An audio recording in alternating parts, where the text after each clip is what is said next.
कुछ carbon compound के कुछ क्वेश्चंस करा रहा हूँ, बहुत इंपॉर्टेंट क्वेश्चंस है, एग्जाम से पहले जरूर देख लेना। अब यहाँ पे क्या है, कार्बोक्सिलिक एसिड है, कार्बोक्सिलिक एसिड ये। अब खुद दिमाग लगाओ कि कार्बन कितना है टोटल इसमें। 2। अच्छा यहाँ पे ना मैं और कंफ्यूजन क्रिएट करता हूँ आपको, मैं ये दे ही नहीं रहा भाई, एक कंपाउंड दे रहा हूँ, एक यहाँ पे एक कंपाउंड दे रहा हूँ मैं, एक कंपाउंड है ये।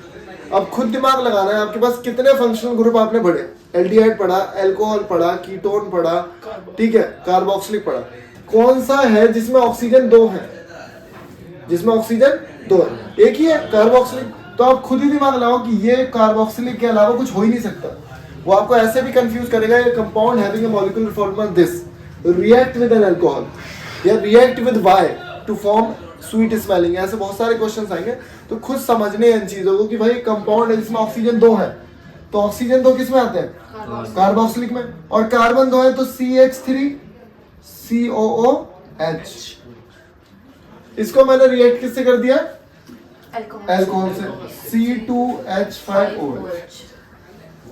ओके, अब यहाँ पे मैंने डाला few drops of H2SO4। H2SO4 डालने से हुआ है, जब भी हम किसी में तेजाब वगैरह डालते हैं, ऐसे डालते हैं तो पानी निकलता है उसमें से, ठीक है। तो अपने को क्या है, पानी निकालना है, तो पानी निकलेगा यहाँ से OH और यहाँ से एसिड में से तो हमेशा हाइड्रोजन ही निकलता है ना, तो निकाल दो CH3 COO C2H4। ओके, इसे बोलेंगे इथाइल और इसे बोलेंगे इथेनॉइड। तो ये हो गया हमारा इथाइल इथेनॉइड, तो ये हो गया इथाइल इथेनॉइड। H2SO4 डाला था जिसकी वजह से पानी निकला।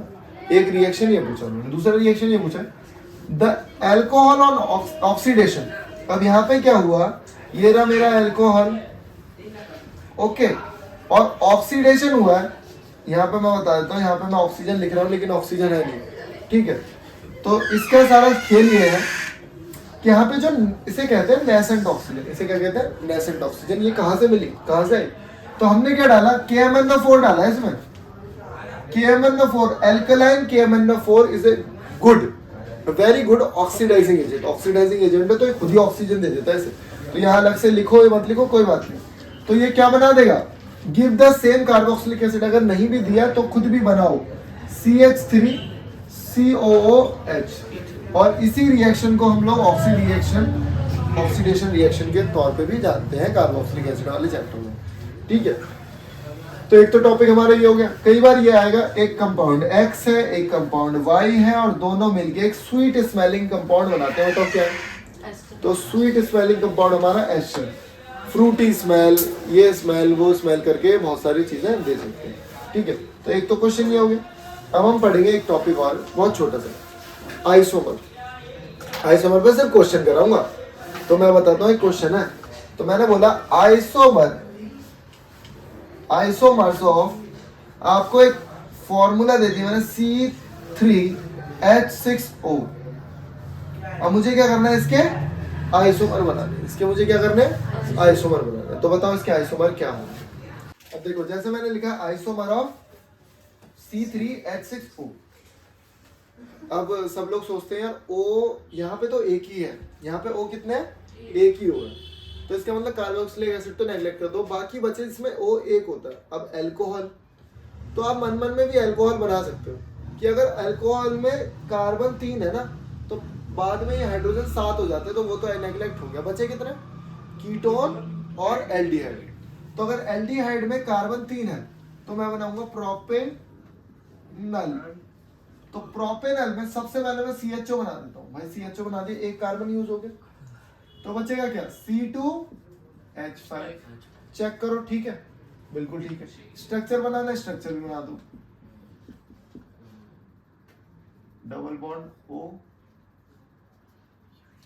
सिंगल बॉन्ड H, 1 2, अच्छा 3 है ना, कार्बन कितने हमारे 3 है, तो लो भाई 3 लगाओ, 3 और 3 6।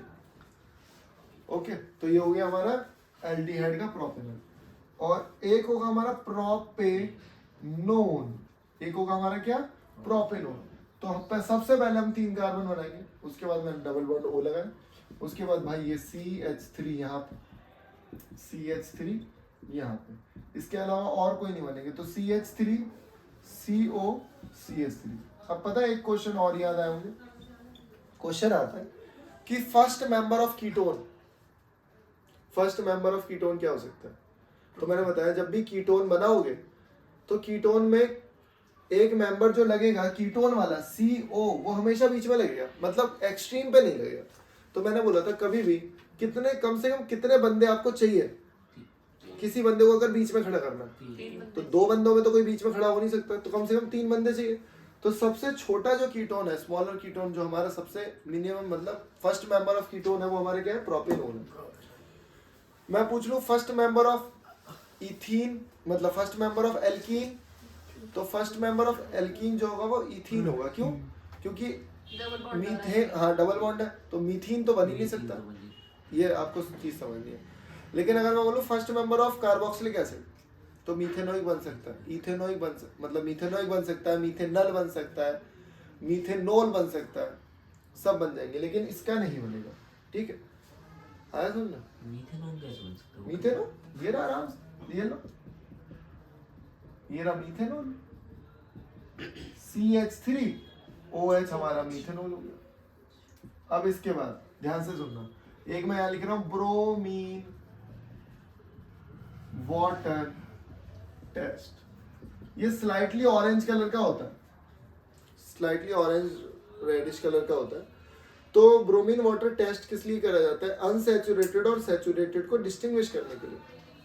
तो ब्रोमीन वाटर हमेशा याद रखोगे कि एल्कीन्स मतलब अनसैचुरेटेड कंपाउंड से रिएक्ट कर जाता है, तो एल्कीन से एल्काइन से रिएक्ट करेगा, एल्केन से नहीं करेगा क्योंकि वो सैचुरेटेड है। तो ब्रोमीन वाटर टेस्ट मतलब बताते हैं कि अनसैचुरेटेड और सैचुरेटेड में हम लोग कैसे पता लगाएं। तो याद रखो कि ब्रोमीन वाटर टेस्ट की मदद से हम लोग सैचुरेटेड और अनसैचुरेटेड में फर्क बता सकते हैं। ठीक है, तो एक तो ये हो गया। 1-2 क्वेश्चन और करते हैं क्योंकि ये इंपॉर्टेंट क्वेश्चन है। ठीक है।